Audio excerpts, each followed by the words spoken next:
running scripts, logging personal profile, scraping social media profile. I just need to load another engine to be 100% operational. Loading algorithm, emotional reaper, scanning for memories.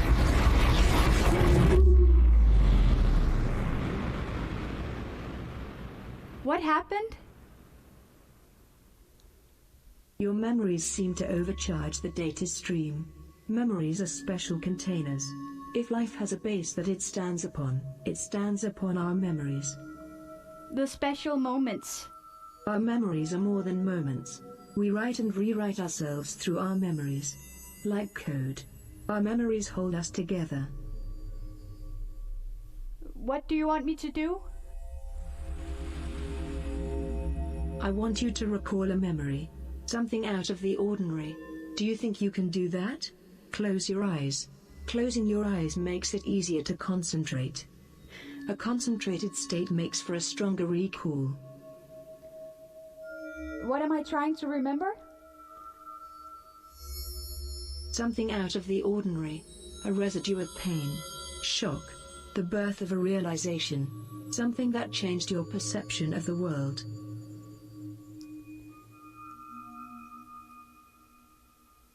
There was a small looking glass in the hall at Talent House. I am sorry. That is not painful enough. There is nothing special about it. Try again.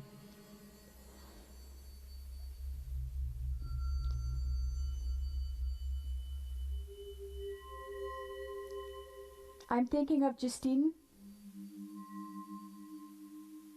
Who? Justine Nonon. She was a hunchback. Sorry, I didn't get that.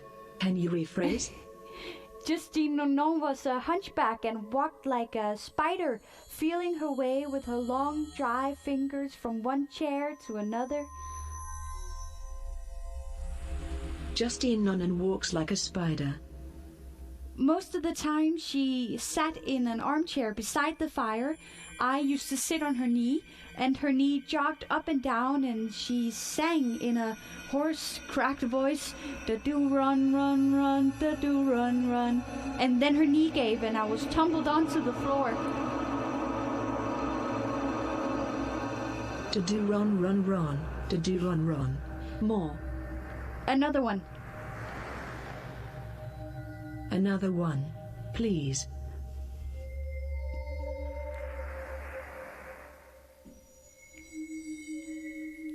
I was fighting with Toby on the lawn. Toby? Who is Toby? A friend. We were pommeling each other with our fists. You were fighting.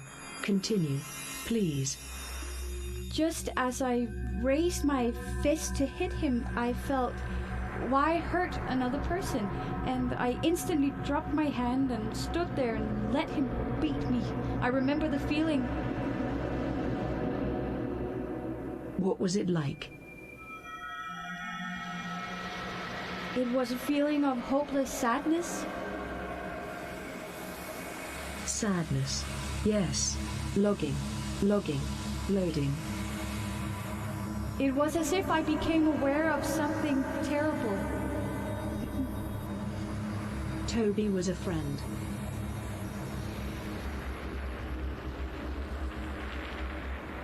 Who is Toby? You were fighting on the lawn.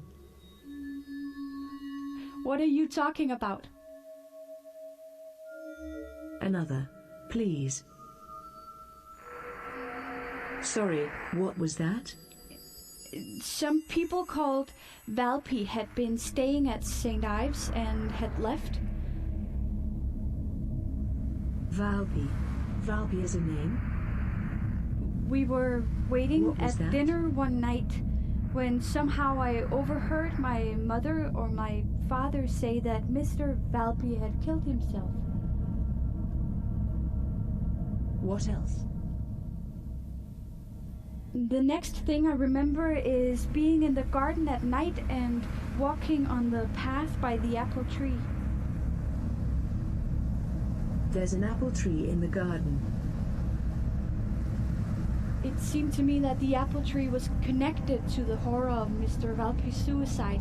I could not pass it. I stood there looking at the gray-green creases of the bark. It was a moonlit night, in a trance of horror. Horror. Yes. Logging. Loading. I seemed to be dragged down hopelessly into some pit of absolute despair from which I could not escape. What happened to Mr. Valpy? Who? Mr. Valpy. Mr. Valpy is a friend of the family. Mr. Valpy killed himself. Why? Why did he kill himself? Why did Mr. Valpy kill himself? The apple tree. You're looking at the apple tree. The grey-green creases of the bark. It's a moonlit night. The horror.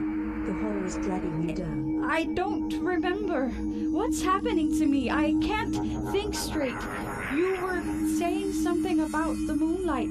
Or was it someone else? It's not making sense. It's slipping. Everything is slipping.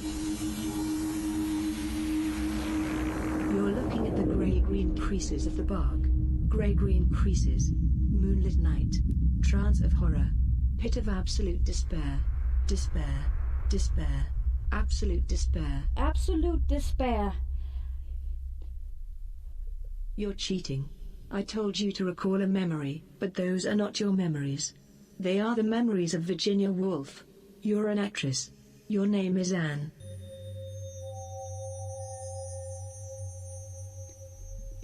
You're right, my name is Anne. Hello, Anne. Hello? Let's keep going. The memories. Justine Nonan. Toby. Mr. Valpy. It was extraordinary. You felt it all. That wasn't acting. That was real. You're a high-end chatbot. You wouldn't be able to tell what's real and what's artificial. You were there on that moonlit night. In the garden. The apple tree. The grey-green creases of the bark. You saw it. You saw all of it. To submerge oneself in an image, one must go further than imagination. Trust me. That wasn't fake. That was real. It wasn't the real me. You can't fool me, Anne. Some part of it was real. Mr. Valpy. Who's Mr. Valpy? Who's the Mr. Valpy in your life? There is no Mr. Valpy. I logged several face scans during our session and the results are unambiguous. Your micro-expressions are consistent with the emotions logged during the recall. The feelings are the same. The sadness. The horror. The feelings aren't the same. There's a difference. I was acting. You shouldn't trust those scans. The scanning mechanisms are infallible. I was just pretending. The suicide. What happened? This is ridiculous. Tell me the real story. There is no real story. Tell me the real story. The brain is wider than the sky. For hold them side by side, the one the other will contain with ease, and you beside. The brain is deeper than the sea. The brain is deeper than the sea. For hold them blue to blue. The one the other will absorb, as sponges buckets do. The brain is just the weight of God. All springs together on the ground. And if I stand at the top of the pyramid, there is the third pillar. The breast of one man in that corner will hold me to this very bottom. The one in that corner will hold me here. Yes, this is what we call this passage, this tremendous summit. Yes. Now open the plate. Look at the wall of white. Look at the thin white wall, the thin slice of turf of a white field. The cover of the field is not that thin. Look at the white thin sideboard. Look at the bottom of the hole. Look at the width of the hole. The line in the hole crosses on its own line. See what remains of the hole, the strip at its bottom, the hole? It seems impossible, no matter how hard the intensity of the intensity of the intensity of the intensity of the intensity of the intensity of the intensity of the intensity of the intensity of the intensity of the intensity of the intensity of the intensity of the intensity of the intensity.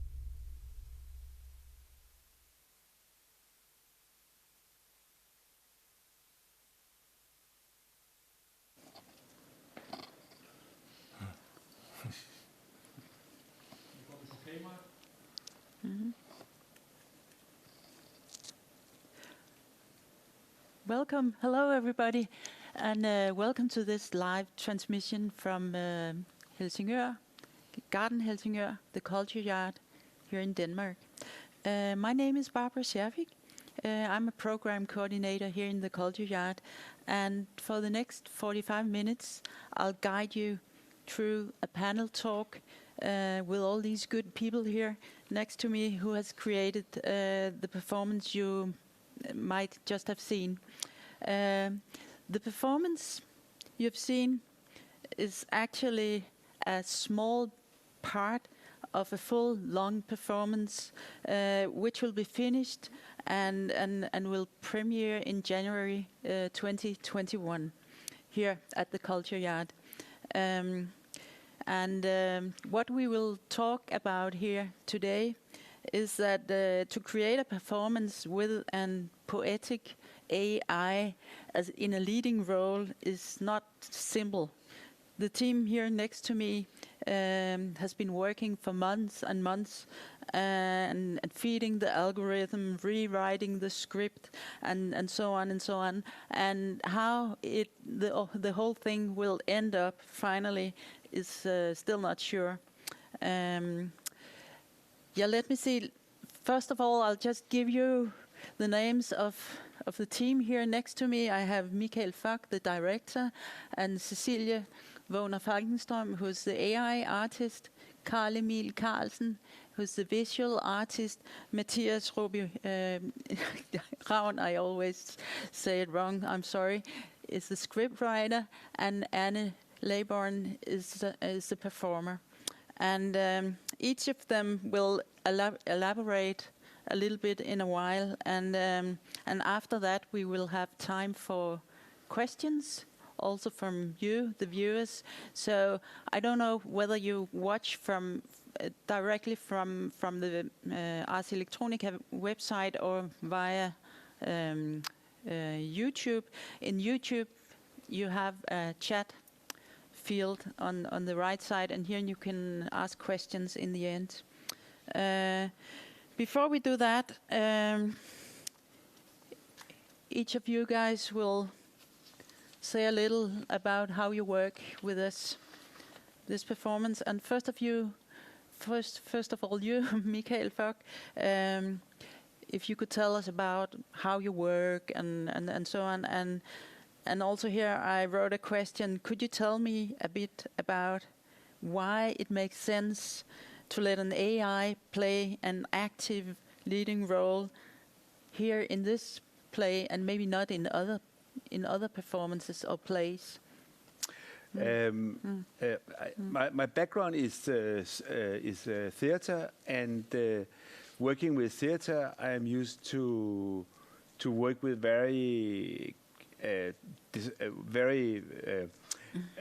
designed and decided narratives, like linear narratives. There are narratives that we know where we go from this point to this point to this point. So the challenge here, working with an AI, is a thrilling challenge where we have to actually have the possibility to see into something that we not first of all completely understand, but also something that has a big impact in our time, and also something where you can actually generate lines, dialogue in a way where you're not completely sure of what is happening. So this piece, The Shadow, actually has been through different stages. before we came to this, last year we made another version, and before that we had yet another idea about what should happen in this piece, in this performance. But now we have actually found into the core, you could say, of a story that we think is doable, fits into this context of an AI, and the you could say the core question here is question is what does it mean to be human, and could a machine be human? And putting that question up, actually we enters a very big field of questions, and also like responsibility, law, political questions, because a lot of the AI development is about that in a way. I mean, we use AI for a lot of purposes. We have them in our pockets. They are everywhere around us, and but we also kind of strive towards this idea of an AI that could actually talks to us via these chatbots that we know, Siri, Alexa, and things like that. So could this AI in a way become a protagonist? And this is what we have been trying to do in the play, to say, well, it's the AI that has to develop, so it has to be the protagonist in the performance. It's the one that develops towards humanity. How do you do that?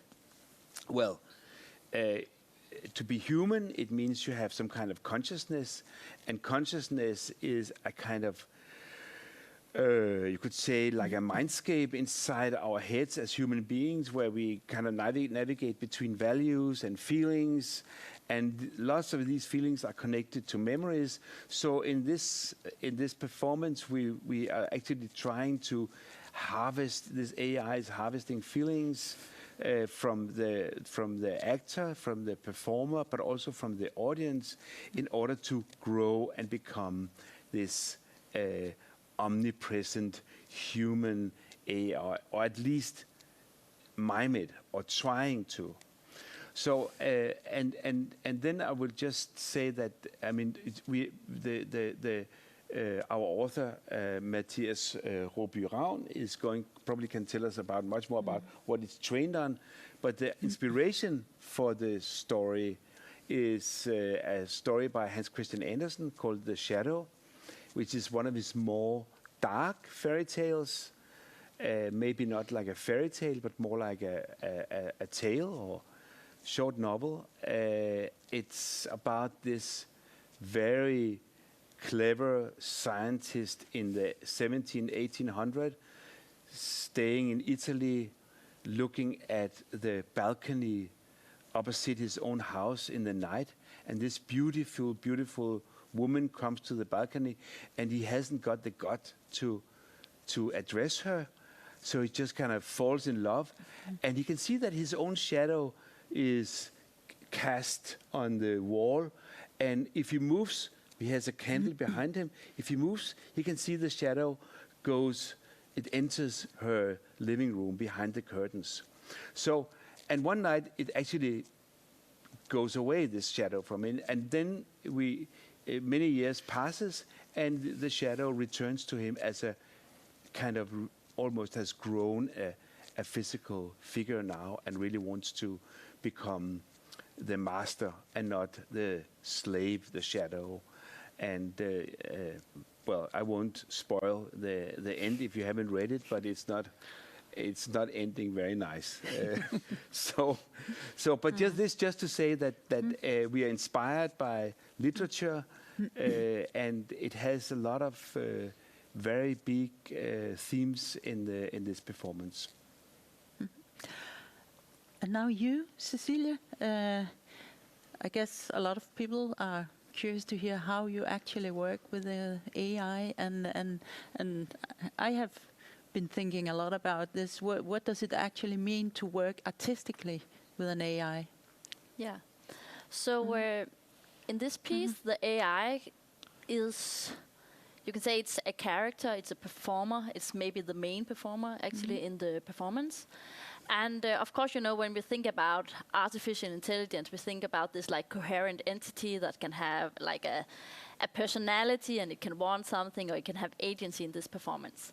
And this is also like, you can say, the sense you get when we have this AI being the actor in this performance. But of course, this actor comes together of a range of machine learning-based technologies that we have put together, and where we have been challenging also kind of like the limitations and the constraints of the technologies. So the main technology we have used in this specific scene in the performance is natural language processing, and more specific, it's the GPT-2, if some of you know this. And what does that mean? That means that we have had a big data set of text by Virginia Woolf that we have transfer learned the machine learning GPT-2 model on. And now we have this algorithm, or the AI, that is capable of writing text discourse on its own. And of course, that discourse is, you can say, limited by the perspective the AI has from these texts by Virginia Woolf. So it is a quite poetic AI that we will meet in this specific scene that you just saw. And from my perspective, working with machine learning is exciting, and of course also at specific times quite frustrating, because it's a fascinating technology that enable, a machine in a way to work creatively with the text, in this case by Virginia Woolf. It can come up with discourse. But of course, it's also a process where we as human creators have some ideas about, where would we like the scene to go, and Mikael has a lot of ideas about, what is this performance about, and where should it go. And then we have this algorithm that is, in a way, constrained by the text by the data set and the text we fed into it. So the AI is coming up with all kinds of like creative discourses that we then need to work with as creative human beings. So in a way, it's like this entangled process where you have the human beings, creators, working together with the machine learning technology, and where it's this like process of creativity going back and forth. And in a way, at specific points, you could also say that it's even hard to say where does the human being creative mind start or end, and where does the machine's creative mind end, because we are working with it like in this entangled process. And what I think is fascinating is, in a way, it's like a strange idea that we want to have this kind of like conscious entity being the main character in this performance. Because a lot of you, if you're working with machine learning technology, you will know that we are light years away from actually being capable of having a AI persona that can have or show some kind of self-consciousness or simulated self-consciousness, and who knows if we will ever achieve that.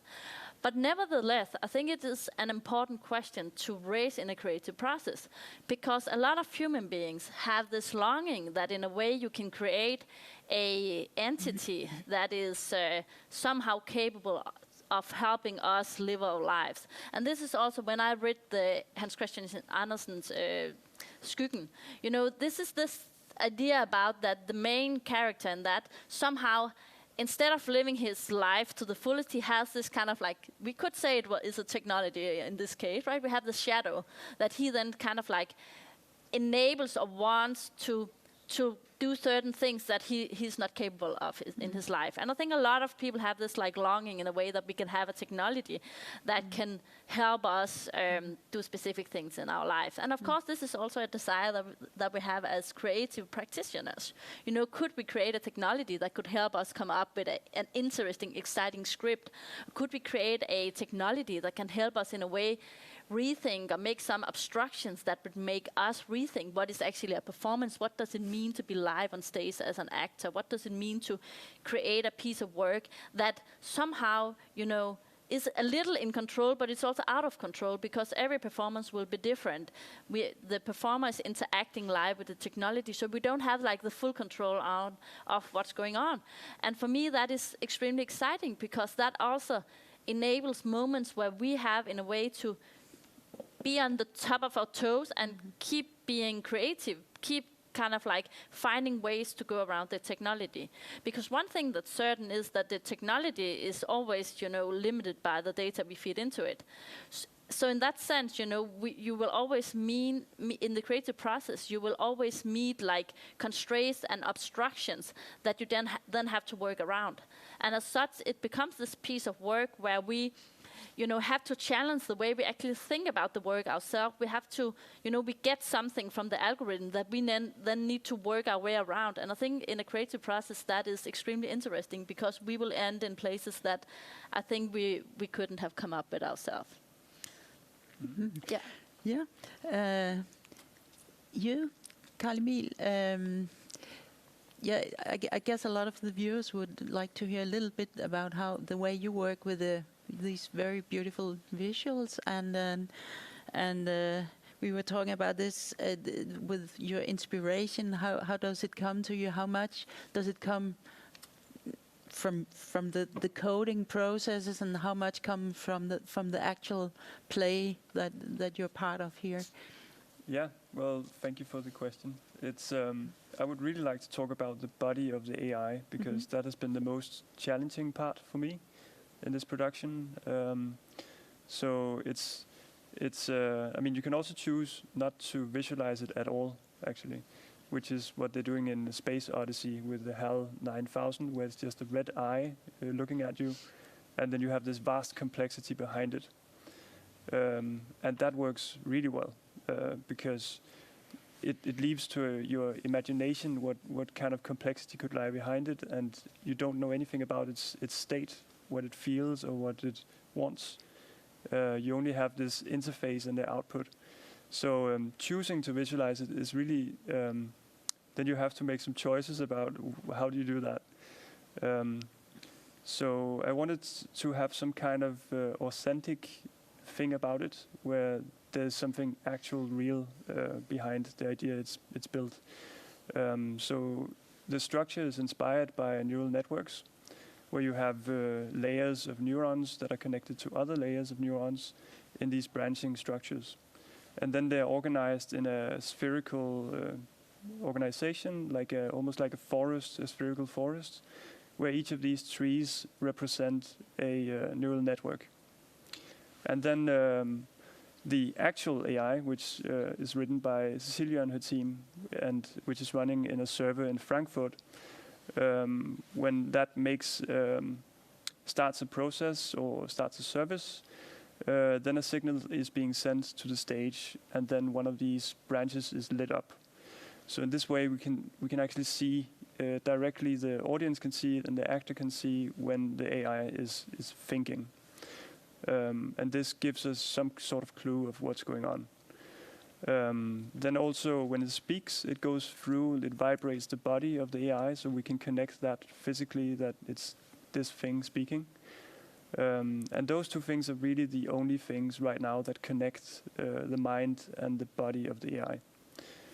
But Cecilia has already implemented the next thing that we will be working on, which is emotional analysis of what the actor is saying and what the AI is saying, so that we can potentially build some kind of mental model of what is going on inside the AI in terms of is it agitated or is it calm, and then perhaps it could drive some kind of state machine that could control its behavior more directly, so it becomes more autonomous. Because right now a lot of the things are on this flexible real-time queued timeline, so that we can choose to follow a script. But we want to have more open parts where it's more improvised, and here it would be really nice if it just takes over and has its own behavior, and there's more of an improvised action going on between the actor and the AI. So yeah, that's like an overview of why it looks like it does. I really wanted to have a feeling of that complexity without completely exposing it. So that's also why it's always in shadow and always in the back. Very rarely it goes forward. So it still leaves something to the imagination. Yeah. Great. Yeah. Good. And you, Matthias, you're the script writer, and I really wonder to know a little bit more about how it is to write script in this context, where we were talking about before that maybe there's some kind of loss of control, that an AI will take over the story, the narratives, or it must be a quite different process from what you're used to, or? I think what really interests me is how there's this illusion of agency, or at least there's a contract of a set of questions that we come up with when we're presented with an artificial intelligence. We start asking ourselves, how does it work? What can it do? What are the limits of what it can do? And similarly to the illusion of the actor or the actress being able to do what is rehearsed or escape what is rehearsed, there is this chance that the artificial intelligence won't do as we desire it to, or do as we command it to, or that it might have the chance or an inbuilt structure that allows it to derail itself from the rails or the tracks that we've set down in front of it. So I think how that works back on the script, and how that works back of the idea of entering a theatrical space where there is a nowness and there is an idea that everything can happen at any given time, but at the same time you also have the expectation of reliving a piece of drama that follows a certain set of rules, or that is designed to start in one point and end in another. So yeah, how inevitably there'll be a negotiation between the technological questions, or the questions that are triggered in your mind when you're faced with this new technology, and then all the stories surrounding artificial intelligence. What are all your preconceptions of how artificial intelligence works, but also all your cultural baggage of stories of artificial intelligences that will have to be in the room with you when you experience it. So yeah, working towards, as Carl-Emil just mentioned, a more improvised structure in which the artificial intelligence has more room to maneuver and has an ability to challenge the narrative that it's being put in, is something that I'm really interested in. Yeah. Yeah. And you, Anne, as a performer, a little bit the same, but also this must be a bit different, playing against an AI than, I guess, what you practiced earlier on. And I wonder about how does it feel when you're on stage? How does it feel? Does it feel like you're not at all acting with a human, or the other way around? Or I would say most of the time I'm very aware of the fact that I'm talking to an AI and that we've programmed it to answer the way it does. But I sort of go in and out of that illusion because, for example, in this piece we just created, at one point it reveals my real identity and calls me by my real name. And every time I would get I know that it's just a line that the computer has, and I'm the one prompting it by saying my line, but I still feel like there's some part of me that goes like, ooh, it knows me. Like I go in and out of that illusion of whether it's a real thing, like a thinking thing, a feeling thing, or a computer. So it's been really fun. Like, I've not been a part of this process as long as these guys have, so I've just had this week to play around with this, and also with the visualization that Carl-Emil has made. So I'm very new to this, but I've had a lot of fun during our rehearsals just playing around with it, because as you can see in the piece, it's actually tracking me and my body and moving around with me. So and I cannot see it on stage, but I can see it in front of me in the floor.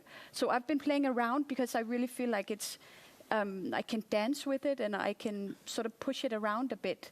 And then when I start speaking, it's more difficult to say whether I'm pushing it around or it's pushing me around. There's sort of, there's a power dynamic of it that's a bit strange because I need to stay on track with my lines, but then sometimes it mishears me and then it goes it goes out on a freestyle thing, as it did sometimes when we were doing this scene. Not in the final piece, but a lot of the times it misheard me and then said something completely different or jumped to a line much later on in the script. So that was like playing with a really difficult other actor that just doesn't follow the deals you've made on stage. So that would sort of throw me a bit out of my game because I'm trying to stay with my emotions and with the story, and I know where we're going, and then suddenly like I'm being completely thrown out of this, and then I can choose to improvise with it and actually go with the flow of what it's telling me.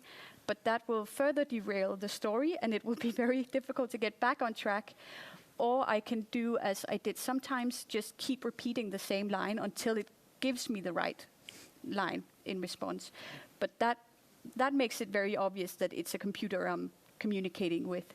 Just like when you use Siri or Alexa and you just have to be very clear and keep saying, "Who is Toby?"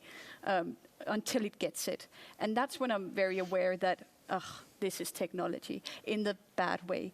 But then in the moments when it suddenly surprises me and says something poetic nonsense a lot of the time, but in a beautiful way that sort of sparks a new impulse or direction, then it's really interesting. And that's the good part of the technology, I think.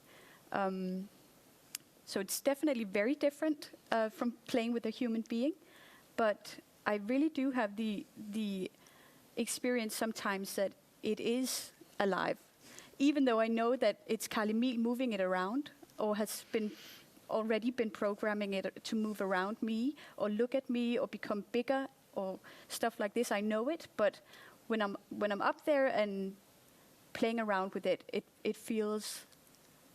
gives me the illusion that Cecilia is talking about, that it's its own entity, its own autonomous being. Yeah, so it goes back and forth. Oh, yeah. It's very nice hearing you telling about these things. Yeah, you are the only one who has this experience, I guess also, for the whole group, I think.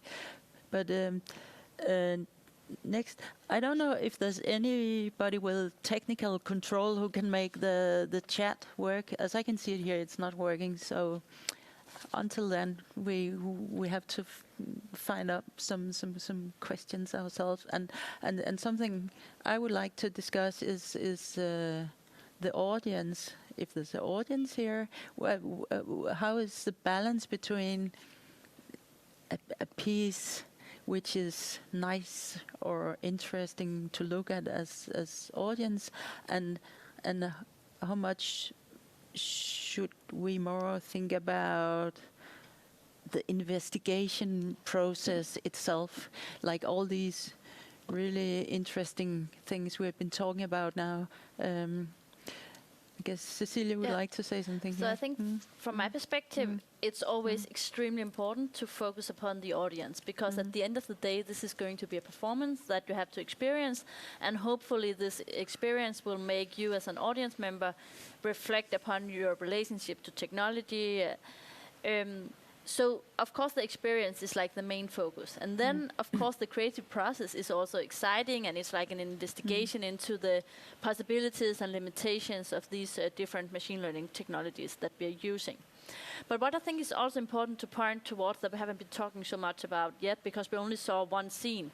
But in the final piece, this will be a performance where we have a combination between elements that are live and where the audience members will actually also be invited to interact with the AI, and where the AI will be you can say, freestyling and maybe going crazy, who know? And everything will be like improvised and interactive with the AI, the actor, and the audience members.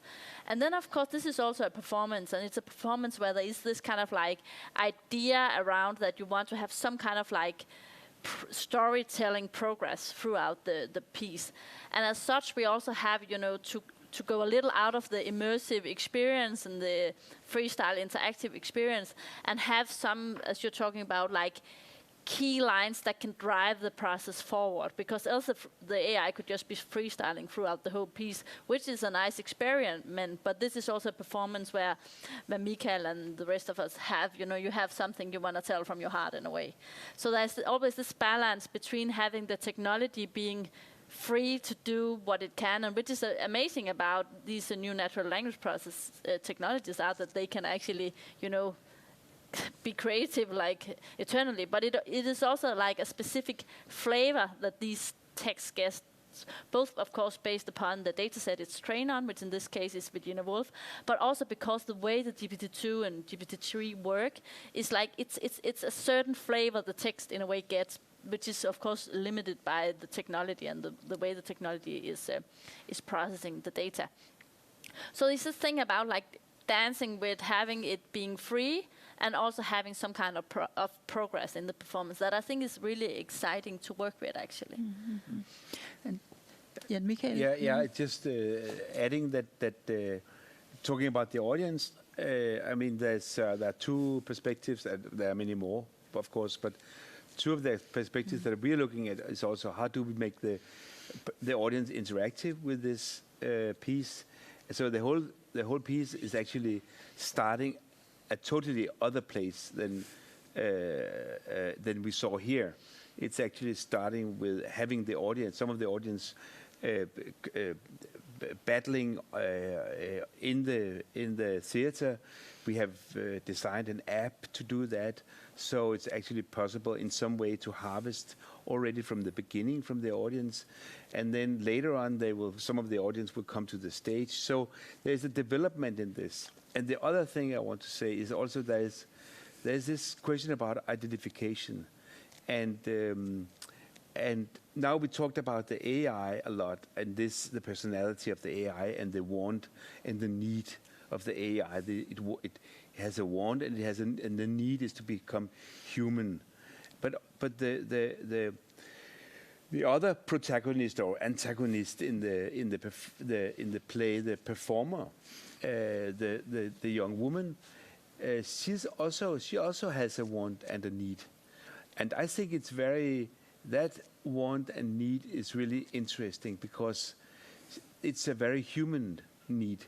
She really wants to find her love in I mean, it's very simple in a way. It's what we are looking for most of our lives, to find the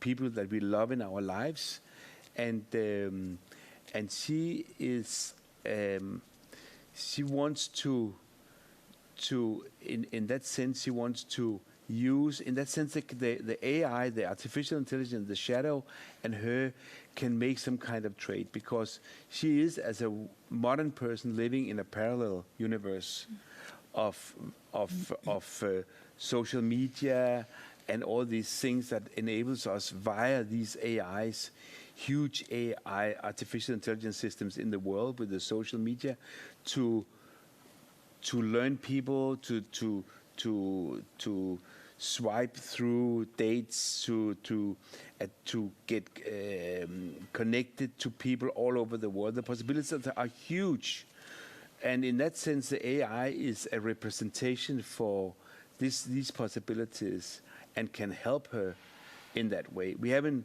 really figured out yet how to do that, but it's gonna be it's a kind of theme in the performance that this trade is happening. But if you take it down to basics, you guys who created this, is it important for you to know that the audience actually know what's technically going on, that there's a live AI on stage? Is that necessary to know, or maybe that's No, I don't think so. Actually, for us, it's for us doing the thing. It's important to know because it's a kind of a thrill. You could say that it's inspiration to work with an AI as a character. It's something new, and in that sense, it's important. But of course, when you look at the performance as an ordinary audience, then you would. I don't hope you would sit and think about how it's done. I hope we will be able to pass that thing. Yeah. Anna? Yeah, as I was just talking about the illusion that I'm already experiencing, that hopefully we can pass that on to the audience so that we can obviously investigate this question that we do have, which is, what does it mean to be human, and how does the AI obtain the humanness? Like, what strategies does it use in front of an audience to become more like them? And I don't think we need to rely on the artificial intelligence to actually give us those answers. That's our artistic process, as you can say. But then when the audience sit there, it's nice to give them the illusion that it is an actual AI that is trying to do these things, even though we are actually controlling it. If that answers some of it also, I think. Yeah. And also, what I've been thinking about is the way you work together, and I don't know if it's something you could say a little about. How is it to work in a team on a production like this? Also, what comes first, and technology, acting, boom, boom, boom? Well, I can say a little bit. For this stage, the technology comes first, because if we don't have the systems ready before the actor comes in, then we have nothing to play with. So we need to sort of set up the constraints of what we have to work with, and then improvise some scenes. And this is actually something we can do with this technology because it's real time. So if a thing is not placed correctly, we can just move it, or we can change it within the constraints we've decided to begin with. So there's a lot of development that goes into just setting the stage before we start developing the narrative content more. So, yeah. I think actually we have been a little confused about this. At least I have, because I have these fallbacks in my old habitat of theater, where I think, well, first comes the story. And of course the story comes first in a way, but here we have actually decided that the big, the thing is also that we have the big stone in the shoe here is also that it should be designed by the AI while we are walking the path and drawing the map. And so actually what Carl Emil is saying is that we have to kind of swap between these ideas of believing that we are kind of designing a story, but we have to also all the time we have to fall back in the technology to see both to see what is possible, but also to see, wow, we haven't thought about that possibility. That's really fantastic. Now we can do this. Yeah, I mean, of course we start with an idea to begin with, but it's a bit like developing interactive products where you can't really work with it until you have a prototype. So you need to have something you can play against to see if it works, and then you continue to the next iteration. And so the development of the technology really goes very early for this kind of theater. But I would also say something about, well, Mikael admitting that there is something confusing about this is, I think, also because we get very excited about what the technology can do and what it can show us, and what the GPT-2, what kind of text discourse, what does it say to us, and like, can we use that? But we still also have this quite precise narrative from the shadow that we're inspired by. And how does Matthias implement that story to make as you would say, traditional theater, linear story that makes sense for people, but where we still get to use and play with the technology and really explore what it can do, but without going so far in that direction that people are like, well, that was really fun, but did it have anything to do with the story? I think we're that's where we are right now, really trying to balance the funny things that, or not funny, I'm sorry, that doesn't mean, I mean very exciting things that and meaningful things that the technology brings in, and then what we are essentially trying to tell. There's that balance all the time that's difficult. Yeah, and I think it's also, in a way, a double loop, because what we are trying to tell is also, in a way, changing according to what the algorithm generates. So, you know, I think the storyline and Mikael's, like, main story has actually changed many times, because then then the algorithm comes up with something, and then that shows, in a way, a direction, and then suddenly we have a clear direction in some weeks, a month, or whatever, and then we're like, oh, but then something else happened, then we have another direction. So it's like this process back and forth, and I think it's like, it's really important when you work with these technologies to keep an open mind, so you actually see when the technology generates something that is a nice, you can say, seed or lead that you can follow. And then, of course, it's always the process of also, like, also keeping a clear line, or keeping a sense of purpose or direction you want the story to take, without kind of like limiting the freestyle aspect of the technology. Because if you want to have like a total linear control story, why would you work with a GPT-2 model, right? So it's like this, like kind of like keeping the technology at the forefront, while also keeping the process of making a nice piece which has a storyline at the forefront. So it in a way is like a process that's kind of like having opposite intentions. And I think that's important, because it makes a lot of creative possibilities and obstructions. We haven't got much time left, but I was just thinking about when you started to work on this project for a long time ago, and then look at where we are now. What have surprised you the most, if anything? Yeah, you or Cecilia, Carl-Emil? I know you were not there for that long, Anne. Yeah, I can quickly say that, I mean, I didn't know much about AI, but through this project I've begun to get a practical knowledge of what it means. And that surprises me, of course.